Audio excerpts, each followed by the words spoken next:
नमस्कार. विधानसभेच्या निवडणुका जाहीर झाल्या आणि विधानसभेच्या निवडणुका जाहीर झाल्यानंतर सर्वप्रथम ठाणे शहर विधानसभा मतदारसंघाचे विद्यमान आमदार श्री संजय केळकर यांच्या जागेची घोषणा भारतीय जनता पार्टीकडून झाली आणि त्याच्यानंतर भारतीय जनता पार्टीने एकंदर 99 जागा डिक्लेअर केल्या. पहिल्याच यादीमध्ये आमदार केळकर साहेबांचं तिकीट डिक्लेअर झालेलं आहे. आज आपण त्यांच्याबरोबर बातचीत करत आहोत. केळकर साहेब, पुन्हा एकदा तिसऱ्यांदा तिकीट मिळालेलं आहे, काय सांगाल? नाही, निश्चितपणे मी माझ्या केंद्रीय आणि राज्यातल्या नेतृत्वाला धन्यवाद देईन, आभार मानेन. आदरणीय मोदीजी, अमित शहाजी, नड्डाजी आणि महाराष्ट्राचे आमचे लोकप्रिय नेते देवेंद्र फडणवीसजी, बावनकुळे यांना मी आभार मानेन की त्यांनी पुन्हा एकदा मला काम करण्याची संधी दिली, लोकसेवा करण्याची, ठाणेकरांची सेवा करण्याची संधी दिली. निश्चितपणे त्या संधीचं सोनं करण्याचं काम शेवटी कार्यकर्त्यांना पाठीशी घेऊन, बरोबर घेऊन, त्यांच्या पाठिंब्यावर, त्यांच्या कामावर आणि जनतेच्या आशीर्वादावर हे निश्चितपणे मी पूर्ण करेन. सर, दडपण वाटतंय कारण तिसऱ्यांदा you are going to do hat-trick, तिसऱ्यांदा तिकीट मिळालेलं आहे, दडपण येतं आहे?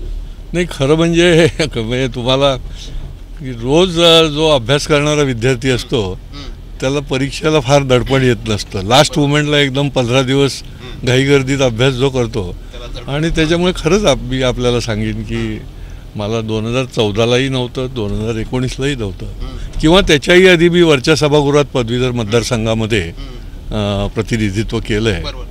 कारण शेवटी जनतेच्या काम करायचं आहे आपल्याला आणि त्याच्यामुळे आपला स्वतःचा काही अजेंडा नाही असं जेव्हा असतो आणि कॅनव्हास जेव्हा मोठा असतो त्यावेळेला तसं मला वाटतं की दडपण येत नसतं आणि स्वभावतच मला ते असल्यामुळे दडपण असं काही वाटत नाही. साधारणपणे 10 वर्षांपासून तुम्ही या मतदारसंघाचं प्रतिनिधित्व करता आहात साहेब.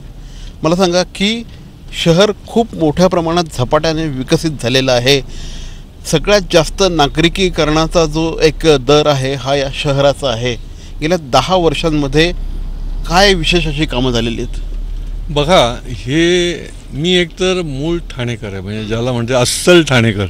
या मातीत माझा जन्म झाला आणि तिन्ही पिढ्या माझ्या या ठाण्याच्याशी जोडलेल्या आहेत आणि त्याच्यामुळे ठाण्याच्याबद्दल मला विशेष प्रेम, सहृदयता आणि ठाण्याचं नेहमीच चांगलं हो, ठाणेकरांचं नेहमी चांगलं हो, ही माझी भावना. आणि त्याच्यामुळे आता 10 वर्षाच्या काळामध्ये तर इतकी वस्ती वाढली, लोकसंख्या वाढली, जवळपास 24-25 लाख लोकसंख्या या महापालिका क्षेत्रात आहे आणि त्याच्यामुळे वाढत्या ठाण्याकडे देखील तुमचं एक व्हिजन जर असेल तरच ती योग्य दिशेने डेव्हलपमेंट होऊ शकते. आणि त्यामुळे मग अनेक जसे आपण डेव्हलपमेंट करतो, लोकसंख्या वाढत जाते, तसे प्रश्नही काही वेळेला वाढतात आणि त्याच्यावर मात करण्याचं तर मी व्हिजन डॉक्युमेंट हे 10 वर्षापूर्वी बनवलं होतं आणि पुढची 25 वर्षाचं ठाणं आणि त्या ठिकाणी डोळ्यासमोर ठेवून पुढच्या सगळ्या जनरेशनला डोळ्यासमोर ठेवून काय काय करता आलं पाहिजे तज्ज्ञ लोकांशी मी चर्चा करून ते बनवलं होतं. आणि मला वाटतं की आता डबल इंजिन सरकार असल्यामुळे, म्हणजे मोदीजींचं केंद्रामध्ये तिसऱ्यांदा सरकार आलं, राज्यामध्ये महायुतीचं सरकार आहे आदरणीय शिंदेसाहेब आणि देवेंद्र फडणवीसांच्या नेतृत्वाखाली आणि अजितदादांच्या नेतृत्वाखाली. तर हे स्वप्न जे हे विजन आहे हे खऱ्या अर्थाने पूर्ण व्हायला सुरुवात झालेली आहे. MMR रिजनमध्ये अनेक डेव्हलपमेंटची आवश्यकता जी होती ती देखील फार मोठ्या प्रमाणात, म्हणजे मी तर म्हणतो की मोदीजी आणि आमचं राज्यातलं सरकार हे भाग्यविधाते आहेत की त्यांनी वेळीच मग मेट्रोचं असेल, निरनिराळ्या फ्लायओव्हर्स असतील, विमानतळ असेल किंवा निरनिराळ्या प्रकारचे जे प्रोजेक्ट्स आहेत, ज्याला म्हणता येईल की फार मोठे प्रोजेक्ट की ज्याच्याकरता केंद्राचीही आर्थिक मदत लागते, तर ते त्यांनी डोळ्यासमोर ठेवून त्याची जी सुरुवात केली, काही पूर्ण झाले आणि काही पूर्णत्वाच्या मार्गावर आहेत. आणि निश्चितपणे त्या आमच्या व्हिजनला अनुषंगाने हे काम चालू आहे.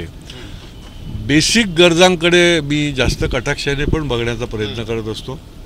आता मला जर आपण विचाराल की मी काय केलं तर मी जवळजवळ 75-80 मुद्दे माझ्याकडे जे आहेत की मी गेल्या 5 वर्षामध्ये, त्याच्या आधीच्या नाही, गेल्या 5 वर्षामध्ये काय केलं तर मी अनेक विषय जे आहेत ठाण्यातले, अगदी दैनंदिन लोकांच्या ज्या अन्न, वस्त्र, पाणी, निवारा या संबंधातले असतील किंवा ठाणे शहरातल्या विकासाच्या अनेक 70 ते 75 गोष्टी या मी केल्या. आणि आपल्याला मला सांगायला आनंद वाटेल की या विधानसभा क्षेत्रात 8.5 प्रभाग आहेत, म्हणजे पॅनल्स.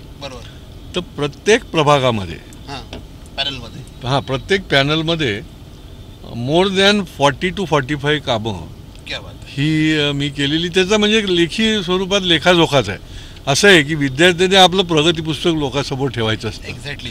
ह्या संपूर्ण कालावधीत सातत्याने लोकांमध्ये तुम्ही राहिलेला आहात. हो, निश्चितपणे. कारण काय आहे की एक मी बघितलं की मी आमदार व्हायच्या आधी 25 वर्षापासून काम करत असल्यामुळे त्याचा मला एक फायदा झाला की तुम्ही तुमच्या कार्यालयामध्ये बसून लोकांची वाट बघत नाही चालत. कार्यालयात ठराविक वेळेला बसलं पाहिजे, तुम्ही अवेलेबल झालं पाहिजे, त्याला कुठेही काही अडथळा येता कामा नये. पण तुमचं स्वतः लोकांना भेटणं हे देखील महत्त्वाचं असतं. आणि मी तो एक उपक्रम जो आहे तो पहिल्यापासून सुरू ठेवला. म्हणजे आता मला सांगायला आनंद वाटेल की परवाच मी 131वा आमदार आपल्या भेटीला हा उपक्रम केला की ज्याच्यामध्ये 50, 100, 200, 300 लोक हे आधी आपण ज्याला म्हणता येईल की दवंडी पिटून लोकांना सांगायचं त्या भागातल्या, त्या गृहसंकुलातल्या आणि त्यांच्या समाजात. ते जो टच आहे, कनेक्ट आहे, किंवा विविध समाज आणि विविध वस्त्या त्यांचे प्रश्न.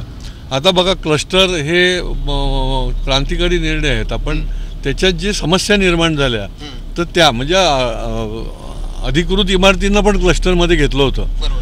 परंतु तुम्ही इमिजिएट त्याच्यामध्ये लक्ष घातल्यामुळे लाखो लोक ज्या अधिकृत इमारतीत राहतात, ज्यांना रिडेव्हलप करायचं आहे, त्यांना ताबडतोब मी क्लस्टरमधनं बाहेर काढण्यामध्ये यश मिळालं. आमचं सरकारने मला फार मदत केली, महायुती सरकारने. तसंच SRAचे जे प्रोजेक्ट चालू होते त्यांनाही काही प्रोजेक्टना क्लस्टरमध्ये घेतलं होतं. तर त्या प्रोजेक्टना देखील त्याच्यामधनं काढण्यामध्ये मला फायदा झाला आणि खूप लोकांना म्हणजे झोपडपट्टीवासियांना त्याचा होता. असे जे निरनिराळे प्रश्न आहेत ते प्रश्न सोडवण्याच्याकरता डबल इंजिन सरकारचा फायदा झाला. आणि मी माझ्या माध्यमातून लोकांमध्ये असल्यामुळे मला हे प्रश्न लोकांकडनं आले, मी ताबडतोब त्याच्या पाठपुरावा केला आणि ते सुटले. निश्चितपणे तिसरं टर्म आहे असं म्हटलं जातं, अँटी इन्कम्पन्सी असते, तुम्हाला जाणवते की? मला आता तसं तर तुम्ही लोकांनाच विचारायला पाहिजे. परंतु काय असतं की 100 कामं समजा झालेली असली तर 2-3 कामं होत पण नाहीत. हा आपल्याला जगाचा अनुभव आहे. त्याच्यामुळे त्याला अँटी इन्कम्बन्सी म्हणता येत नाही. एक आहे की मी निस्वार्थ बुद्धीने प्रामाणिकपणे जनतेला डोळ्यासमोर ठेवून फोकस ठेवून काम करत आलो. त्याच्यामुळे मला अँटी इन्कम्बन्सी राहील असं मला अजिबात वाटत नाही.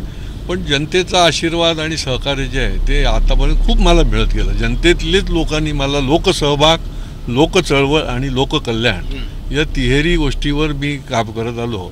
आणि मला वाटतं की निश्चितपणे त्याचा मला जनतेच्याकडनं आशीर्वाद मिळेल. अगदी थोडक्यात, कारण 10 मिनटं याच्यात आपल्याला चालतात, काय महत्त्वाची कामं घेऊन लोकांसमोर चाललात?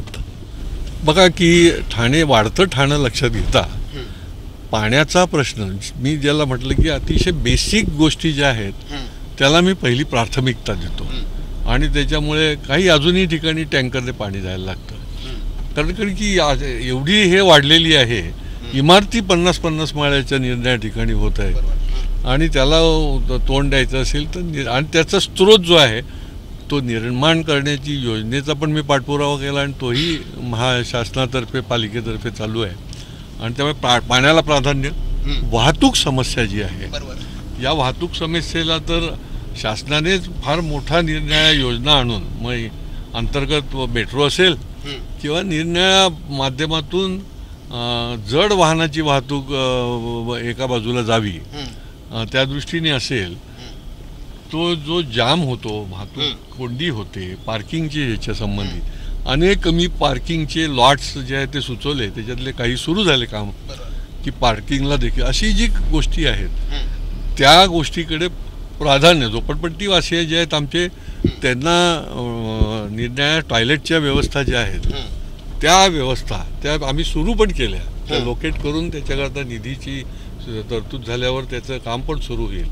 मग मैदान असतील, गार्डन असतील, लहान मुलापासून ज्येष्ठ नागरिकापर्यंत सर्वसमावेशक विकास. एज्युकेशन हब आहे, हे सगळं झालं पाहिजे. जसं मुंबई विद्यापीठाकरता आम्ही लोकांनी खूप प्रयत्न करून इथे सब सेंटर आणलं. बरोबर. आमचा महिला विकास परिवार जो आहे, हा महिला विकास परिवार हा हजारो महिलांची ते टीम आहे.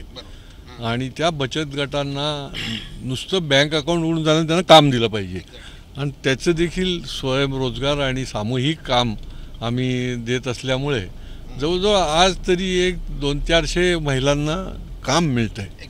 तर हे देखील आपल्याला करायला लागतं. नुसते डेव्हलपमेंट शहराची राहील तर या शहरात राहणारी जी माणसं आहेत, सांस्कृतिक, क्रीडा, रोजगाराच्या संबंधी, महिला, तरुण, विद्यार्थी, ज्येष्ठ नागरिक, सगळ्यांना डोळ्यासमोर ठेवून डेव्हलपमेंट जी आहे त्या दिशेने आमचं काम चालू आहे आणि ते पुढे पण चालू ठेवणार आहे.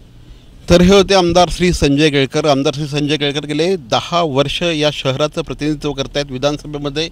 त्यापूर्वी ते विधान परिषदेमध्ये आमदार म्हणून काम करत होते आणि एक अतिशय सर्वसामान्य माणसांना अप्रोचेबल असलेला आमदार म्हणून केळकर यांच्याकडे बघितलं जातं. साहेब, आमच्याशी बोललात त्याबद्दल धन्यवाद. वारंवार या इलेक्शनमध्ये आपण भेटत राहू. Thank you very much. धन्यवाद. आपणही म्हणजे प्रवासामध्येच माझी मुलाखत घेतली आणि ती अतिशय ज्याला म्हणता येईल की नैसर्गिक मुलाखत, कुठेही आव आणून नाही, त्याचं मला जास्ती अप्रूप वाटतं. तुमच्या चॅनलला पण मी खूप खूप शुभेच्छा देतो. Thank you very much sir. आणखीही आपण उमेदवारांच्या मुलाखती याच प्रकारे घेणार आहोत. आपण म्हणू शकतो त्याला मुलाखती ऑन व्हील्स. सर, पुन्हा एकदा हार्दिक शुभेच्छा. धन्यवाद.